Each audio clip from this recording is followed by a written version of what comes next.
27 ডিচেম্বৰৰ পৰা ৰংজুলি হাৰাপৰা খেলপথাৰত দুদিনীয়া কাৰ্যসূচীৰে আৰম্ভ হোৱা গোৱালপাৰা জিলা বড়ো সাহিত্য সভাৰ 49 সংখ্যক বাৰ্ষিক অধিৱেশন আৰু নিখিল বড়ো ছাত্ৰ সন্থা এফচুৰ গোৱালপাৰা জিলা সমিতিৰ 37 সংখ্যক অধিৱেশনৰ দেওবাৰে সামৰণি পৰে। দেওবাৰে দুয়োটা সংগঠনৰ পতাকা উত্তোলন আৰু শ্ৰদ্ধাঞ্জলি অনুষ্ঠানৰ পাছতেই মুকলি সভা অনুষ্ঠিত হয়। এই সভাত বড়োসকলৰ অমীমাংসিত সমস্যাসমূহ সমাধানৰ ওপৰত গুৰুত্ব আৰোপ কৰা হয়।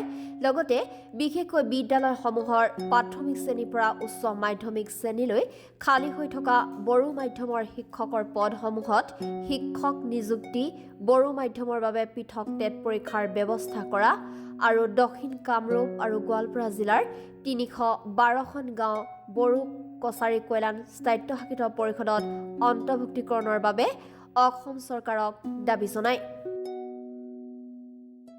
উল্লেখ্য যে যদিহে 2024 চনৰ নিৰ্বাচনৰ পূৰ্বে বড়োসকলৰ সমস্যাসমূহৰ কোনো ধৰণৰ সমাধান সূত্ৰ নোলায়, তেন্তে নিৰ্বাচনত যোগ্য প্ৰত্যুত্তৰ দিয়াৰ লগতে জংগী আন্দোলন গঢ়ি তুলিব বুলিও হুংকাৰ।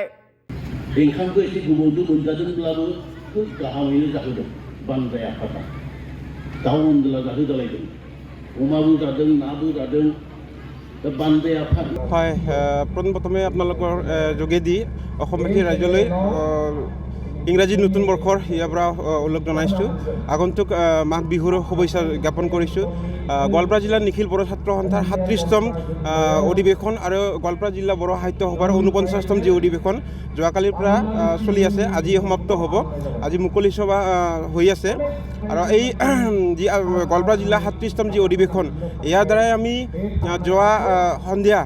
যোৱাকালি আমি ডেলিগেট বহিছোঁ আৰু ডেলিগেটত আমি কেইটামান মূল উদ্দেশ্য লৈ ডেলিগেটত আলোচনা কৰা হৈছে। প্ৰথমতে আমি শৈক্ষিক দিশত আলোচনা কৰিছোঁ আৰু এই শৈক্ষিক দিশত আমাৰ গোৱালপাৰা জিলাত এতিয়ালৈকে 100ৰ ওপৰত LPৰ পৰা আৰম্ভ কৰি হায়াৰ ছেকেণ্ডেৰীলৈকে 100ৰ ওপৰত ভেকেঞ্চি পষ্ট আছে আৰু এই ভেকেঞ্চি পষ্টবোৰ অনতিপলমে চৰকাৰখনে যদি পদক্ষেপ নলয় ফিল আপ কৰাৰ কাৰণে, তাৰ কাৰণে কিন্তু আমি অনাগত 26 চনৰ যি বিধানসভা ইলেকশ্যন, ইয়াত কিন্তু তেওঁলোকে আমাৰ প্ৰতিক্ৰিয়া দেখিবলৈ পাব আৰু প্ৰতিক্ৰিয়া কেনেকৈ হয় এইটো তেওঁলোকে সময় আহিলেই গম পাব। লগতে যোৱা 2020 চনৰ যি BTR একৰ্ড, এই BTR একৰ্ডক 5 নং দফা যি Bodo Kachari welfare autonomous council তেওঁলোকে গঠন কৰি দিছিলে, কিন্তু পৰিতাপৰ বিষয় যে চাউথ কামৰূপ আৰু গোৱালপাৰা জিলাৰ 312খন গাঁও এতিয়ালৈকে তেওঁলোকে গাঁওখন চিনাক্ত কৰি আমাৰ বড়ো কছাৰী ৱেলফেয়াৰ অট'নমাছ কাউন্সিলত অন্তৰ্ভুক্ত কৰা নাই। তাৰ কাৰণে আমি অসম চৰকাৰৰ মুখ্যমন্ত্ৰীৰ লগত বাৰে বাৰে আলোচনা কৰাৰ পিছতো, ৰণোজ পেগুৰ লগত আলোচনা কৰাৰ পিছতো আমাৰ যি সমস্যা, এই সমস্যাবোৰ দীৰ্ঘদিনীয়া সমস্যাবোৰ তেওঁলোকে সমাধান কৰি দিয়া নাই। আৰু ইয়াৰ কাৰণে আমি যোৱাকালি ডেলিগেটত এটা ৰেজুলেশ্যন লৈছোঁ যে তেওঁলোকে অনতিপলমে যদি আমাৰ এই সমস্যাবোৰ সমাধান কৰি নিদিয়ে, তেতিয়াহ'লে আমি জানুৱাৰী মাহৰ ভিতৰত জংগী আন্দোলন কৰাৰ কাৰণে আমি প্ৰস্তাৱ গ্ৰহণ কৰিছোঁ। আৰু ইয়াৰ দ্বাৰাই আমি শৈক্ষিক দিশত যোৱা ছেপ্টেম্বৰৰ 9 তাৰিখে ডক্টৰ ৰণোজ পেগু শিক্ষামন্ত্ৰীৰ লগত আলোচনাত বহি তেওঁ আমাক কথা দিছিলে যে BTRৰ বাহিৰত থকা বড়োসকলৰ কাৰণে সুকীয়াকৈ ছেপাৰেট টেট পাতাৰ কাৰণে তেওঁলোকে আমাক আশ্বাস দিছিলে, কিন্তু এতিয়ালৈকে তেওঁ সেইখিনি কাম কৰিও দিব পৰা নাই। সেইকাৰণে আমি আজিৰ যি অধিৱেশন, এই অধিৱেশনৰ দ্বাৰাই তেওঁলোকক আহ্বান জনাম, অনতিপলমে তেওঁলোকে 2026 চনৰ বিধানসভাৰ ইলেকশ্যনৰ আগতে আমাৰ বড়োসকলৰ যি দীৰ্ঘদিনীয়া দাবীবোৰ সমস্যা যদি তেওঁলোকে নকৰে, তেতিয়াহ'লে আমি বড়োসকলে, গোৱালপাৰা জিলাত বসবাস কৰা বড়োসকলে অনাগত দিনত 26 চনৰ ইলেকশ্যনত আমি তেওঁলোকক কেনেকৈ চৰকাৰৰ পৰা উফৰাব লাগে, ইয়াৰ পৰিকল্পনা কিন্তু আমি সাজু কৰি ৰাখিছোঁ। প্ৰথমে আপোনালোকৰ থ্ৰুই গোটেই অসমবাসীলৈ শুভেচ্ছা জনাইছোঁ। তো অহা 26 চনৰ যিটো নিৰ্বাচন, সেইটো আমাৰ গোৱালপাৰা আৰু চাউথ কামৰূপ বড়ো ৰাইজে ইছ্যু বেছ পলিটিক্স কৰিম। কোনো পাৰ্টি বেছ পলিটিক্স আমি নকৰিম, আমি ইছ্যু বেছ পলিটিক্স কৰিম।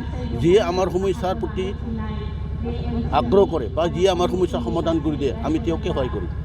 আৰু যদি মুখ্যমন্ত্ৰী মহোদয়ে আমাৰ সমস্যাটো সমাধান কৰাৰ কাৰণে বিফৰ 26 ইলেকশ্যন তেওঁ কথা দিছে, তেওঁ কথা ৰাখিলে নিশ্চয় ভাল পাম।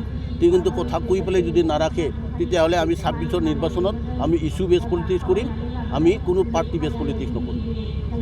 দেখা গৈছে যে এই ক্ষেত্ৰত কিন্তু BTADৰ বড়ো সমাজ বা দুই ৰাজনৈতিক UPPL বা BPF কিন্তু মুখ্যমন্ত্ৰীক এতিয়াও সমৰ্থন কৰি আছে বা এই ক্ষেত্ৰত বাহিৰৰ BTAD আৰু বাহিৰৰ যিখিনি বড়ো তেওঁলোকে BJPৰ মুখে থাকিব নে নাথাকিব? এতিয়া শুনক, এতিয়া আমি দক্ষিণ কামৰূপ আৰু গোৱালপাৰা জিলা আমিও বড়ো নেতাসকলৰ ওপৰত ভৰসা কৰি আছোঁ, কিন্তু তেখেতসকলে আজিলৈ আমাৰ ইছ্যুবিলাক এৰাই চলি আছে।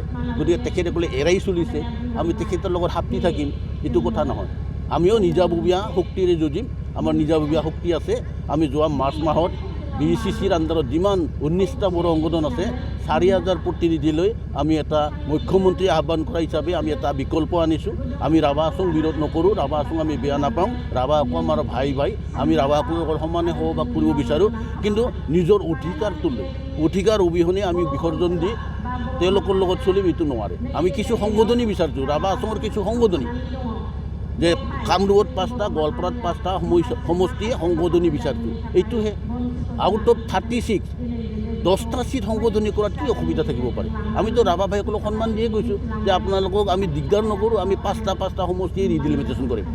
গতিকে সকলোৱে গ্ৰহণ কৰিব পৰাকৈ, যিহেতু নীলাচল আন্দোলনৰ ফলত ৰাভা আচং হৈছে, গতিকে ৰাভা আচঙৰ নামটো চেঞ্জ হোৱাটো আমি নিবিচাৰোঁ।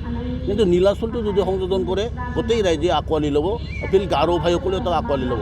আমি ইয়াত সকলো জনগোষ্ঠী একত্ৰিত হৈ সকলোৰে বিকাশ যাতে হয় সেই পৰিৱেশ আমি সৃষ্টি কৰিব বিচাৰিছোঁ। আৰু ৰাভা ভাইসকলক মই এই বিষয়ে অনুৰোধ কৰিছোঁ, তেখেতসকলেও যাতে অন্তত আমাৰ নিজৰ ৰাভা আচঙত আমি তেখেতসকলৰ সৰু ভাই, BTAD তেখেতসকলে সৰু ভাই, ইয়াত তেখেতসকলে ডাঙৰ ভাই, সৰু ভাইক যাতে তেখেতসকলে উন্নয়ন নকৰে তাকে আহ্বান কৰিছোঁ। আমাক কিছু বাচি থকাৰ যিটো ৰাস্তা অধিকাৰ সেইটোত যাতে তেখেতসকলে বিধি পথালি নিদিয়ে তাকে আহ্বান কৰিছোঁ। আৰু আমি বিচৰাটো পাওঁ, ৰাভা আচংটো 6 চিডিউল হোৱাটো কি আমি ছেপাৰেটলৈকে যোৱাৰ আছোঁ, এনেকুৱা মেণ্টেলিটি আমাৰ আছে। গতিকে তেখেতসকলক মই বিনম্ৰ আহ্বান জনাইছোঁ, আমাৰ লগত বহক, আলোচনা কৰক। আজিলৈও বহা নাই। মুখ্যমন্ত্ৰীক কি আহ্বান কৰিব?